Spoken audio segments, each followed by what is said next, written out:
Olá, amigos do Notícias Agrícolas. Estamos falando direto aqui da Expo Direto Cotrijal em Não Me Toque, no Rio Grande do Sul. Agora, para a gente falar de um tema muito importante e delicado e que aconteceu muito nessa última safra, a antecipação do plantio. Será que antecipar o plantio apenas em função das chuvas que acontecem é ideal? Aqui comigo, Alexandre Gazola, engenheiro agrônomo, doutor em sementes, para explicar para a gente o que acontece com a semente numa situação de estresse, seja por excesso, seja por falta, seja em relação à temperatura de plantio. Alexandre Gazola, a gente viu nessa última safra uma condição muito favorável, pelo menos do ponto de vista do produtor, para o início de plantio antecipado. As chuvas se anteciparam, mas realmente tinha condição de se iniciar o plantio? Exatamente. O que aconteceu? Em várias regiões do Brasil, o produtor, por uma angústia de iniciar a semeadura, ele acabou não escolhendo o momento ideal.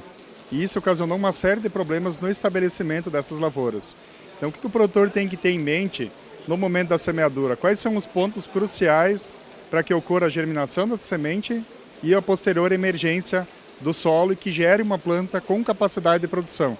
Quando eu falo uma planta com capacidade de produção, ela tem que ter uma raiz bem desenvolvida e uma parte aérea com capacidade de buscar luz, água, nutrientes. Então, esse é o contexto. O que eu preciso para que ocorra a germinação? Eu preciso de temperatura e umidade. Umidade, vamos pegar o caso da soja. Eu coloco uma semente no solo com entre 10 a 14 de umidade do grão, da semente, e ela precisa absorver a água do solo até chegar a 50, 55. O que acontece? Esse cenário de disponibilidade de água é fundamental. Só que junto com esse cenário de disponibilidade de água do solo para a semente, porque é um gradiente, a semente está tirando do solo. Se faltar umidade no solo, a semente doa para o solo. É um gradiente de troca. O que acontece? Eu preciso também de temperatura. De maneira geral, temperaturas inferiores a 8 graus inibem a germinação da soja. Então, o ideal é que eu tenha temperatura de 8 a 40. Então, que fique acima de 10, porque abaixo de 10 já é um problema. Então, na última safra, o que a gente tinha no último estabelecimento? A gente tinha umidade e não tinha temperatura.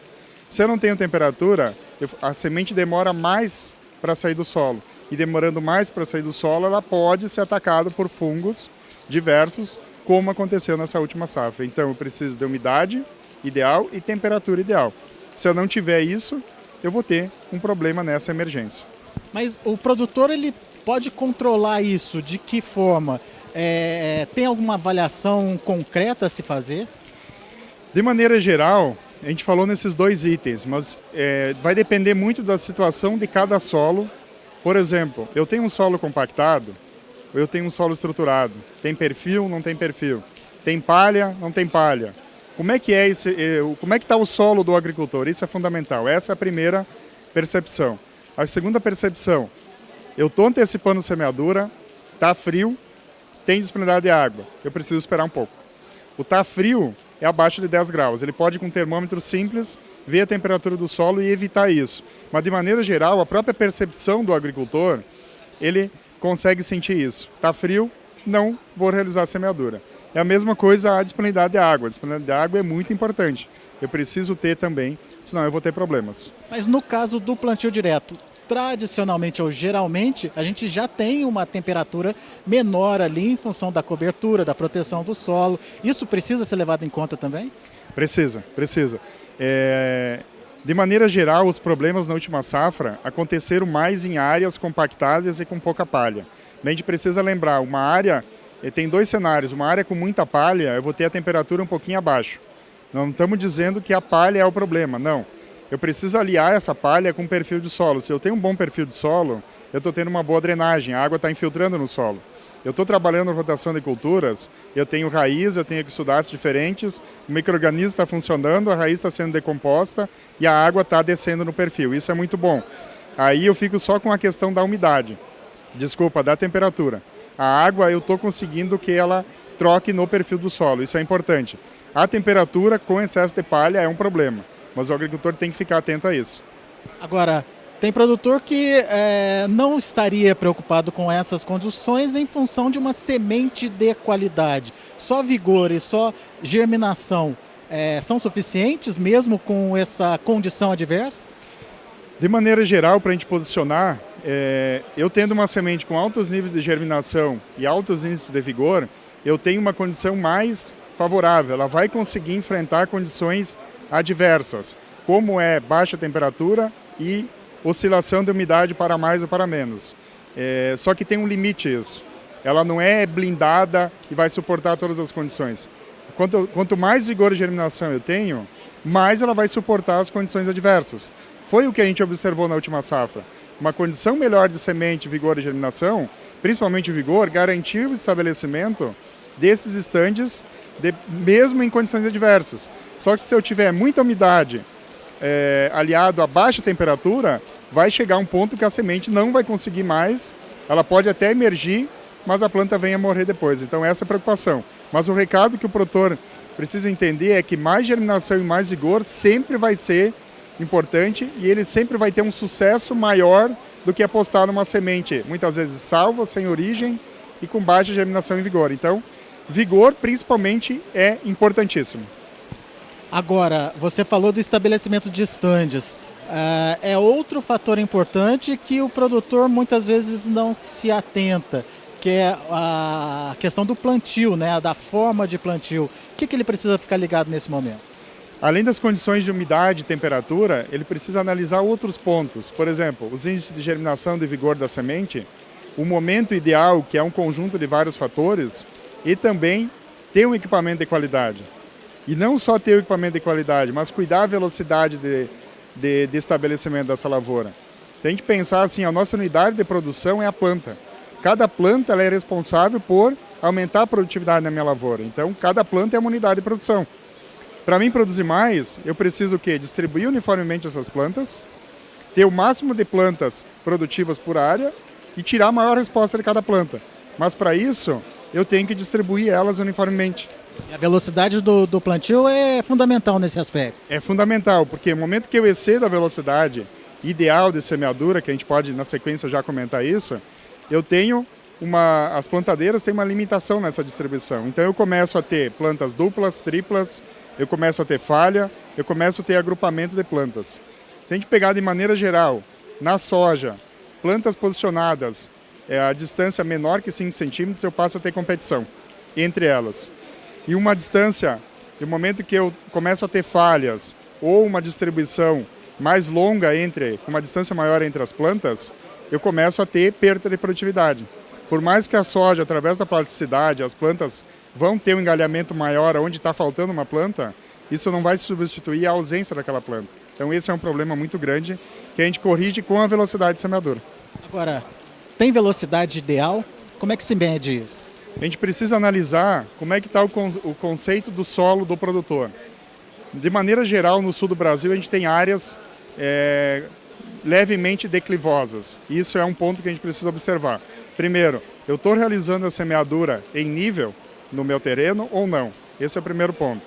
Segundo ponto, eu estou usando uma semente que está bem classificada, esse ponto também influencia a distribuição. Terceiro ponto, eu tenho palha sobre o solo? Quanto de palha? Por exemplo, uma situação é eu realizar a semeadura de soja em cima da palha do milho recém-colhida. Outra coisa é com a palha já em decomposição. Outro ponto é com excesso de palha. Então, tudo isso influencia a velocidade de semeadura. A umidade desse solo. Tem pedra, não tem pedra? Então, tudo isso influencia na velocidade. Quer dizer, não tem uma regra geral, então. Muitas verificações precisam ser feitas. Isso, é um conjunto de ações, de percepções que vai levar o produtor a tomar a decisão. Mas, de maneira geral, o que a gente fala? Uma semeadora mecânica, com disco, que ele fique no máximo a 4 a 5 km por hora. Quanto menos, melhor. Numa semeadora pneumática ou a vácuo, ele pode ir até 6. 6, 7 no máximo, ele vai ter uma boa distribuição. Mas tem vários casos de agricultores com semeadora pneumática trabalhando com 4 e otimizando ainda mais a distribuição. Mas isso é bom ou ruim no final das contas? Isso é muito bom. Quanto menor a minha velocidade, melhor a minha distribuição. Esse é o conjunto. Por que isso? A semeadora tem uma série de ações que ela precisa fazer para a semente sair da caixa da plantadeira e chegar no solo. E quanto mais eu apresso a velocidade, mais rápido ela precisa executar essas ações. Maior é o risco de ter falhas, então, na implantação da lavoura. Exatamente. Maior é o risco e isso ocorre. E se eu tenho falhas, ou tenho duplas ou triplas, eu estou perdendo produtividade. O agricultor precisa olhar isso na lavoura dele. Sim. E no final das contas, quando você coloca isso no papel, você vê que a perda de produtividade é bastante acentuada, né? É muito grande mesmo. Eu chego com certeza a níveis superiores a 10% nesses detalhes simples. Então o produtor precisa pensar, eu preciso ter plantas bem estabelecidas, uniformemente distribuídas. Então ele precisa reduzir a velocidade de semeadura. Outro ponto, quando eu excedo a velocidade de semeadura, eu passo a ter problemas na distribuição longitudinal dessas plantas, horizontal. Só que também afeta a distribuição vertical, ou seja, eu passo a ter algumas sementes com profundidade a mais ou a menos do que as outras. E isso, essas sementes passam a ter uma condição diferente de umidade e temperatura. E isso vai afetar o momento da emergência também. E lembrem, tem a falha, as plantas duplas são um problema na lavoura, mas também a planta dominada é um problema. Aquela planta que emerge depois e fica menor que as outras. Porque quem emergiu antes vai ter uma condição melhor de luz, ou seja, ela vai experimentar a luz antes, vai começar a absorção de nutrientes antes, todo o processo de produção de fotossentados vai ocorrer antes do que a outra. De maneira geral, se a gente tiver uma diferença de emergência superior a 2 dias, eu já tenho plantas dominadas. E a planta dominada é fruto de uma semente com baixos índices de vigor, mas também por uma profundidade de semeadura desnivelada, ou seja, eu tenho sementes mais profundas e sementes mais na superfície. E elas vão emergir em momento diferente. Quem emergiu antes domina quem emergiu depois. Espaçamento e profundidade, então. Exatamente. Espaçamento e profundidade define o potencial da lavoura. Nos últimos anos a gente fez um trabalho muito grande no agronegócio em geral com a agricultura de precisão. A agricultura de precisão é fantástica. Eu consigo identificar a variabilidade dentro da minha lavoura. O desafio que eu faço para os produtores do Brasil inteiro é passar a identificar a variabilidade na linha de semeadura. De que forma? Quantas falhas eu tenho? Como é que está a distância entre as plantas? Quantas plantas duplas eu tenho? E quantas plantas dominadas eu tenho? Porque isso é fundamental. Então, analisamos a variabilidade geral do meu talhão. Vamos passar a analisar a variabilidade metro a metro na lavoura. Vamos fazer essas medições, vamos fazer essas avaliações para a gente ter quantas plantas dominadas eu tenho, quantas falhas eu tenho, quantas plantas duplas eu tenho, para analisar o nível de competição e poder chegar no indicador de produtividade. Isso é fundamental. O agricultor, o técnico que entender isso, vai conseguir aumentar muitos índices de produtividade superiores a 10% com investimento muito baixo. Por quê? Isso é capricho. Isso é identificar o momento ideal e isso não custa nada mais para o produtor. Ele já tem o equipamento, ele já tem a semente, então todos esses pontos ele consegue fazer pequenos ajustes que ajudam ele a ter uma distribuição mais uniforme e, consequentemente, uma produtividade maior. Esse ajuste fino já está sendo feito? O que você tem percebido? O produtor tem dado importância para essa questão ou ainda é um tabu? Esse ajuste fino tem muitos agricultores já entendendo esses conceitos de temperatura, de umidade, de velocidade de semeadura, de semente com mais germinação, mais vigor, uma semente tratada industrialmente.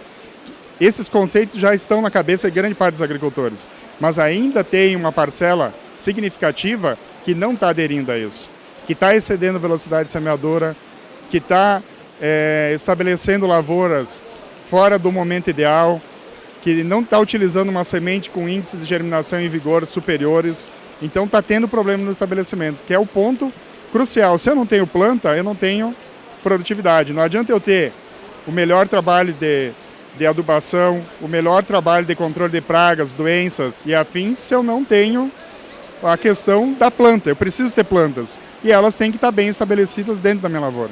Esse é o passo número 1 para o manejo de altas produtividades. Muito bem, tá aí então. Ajuste fino, atenção no plantio, cuidado com a semente, dicas importantes para você, principalmente para você que teve problema na última safra. Não adianta só culpar São Pedro, não. A gente precisa entender o que a gente tem feito de errado também para poder ajustar para as próximas produções. Fica a dica para você que acompanha Notícias Agrícolas.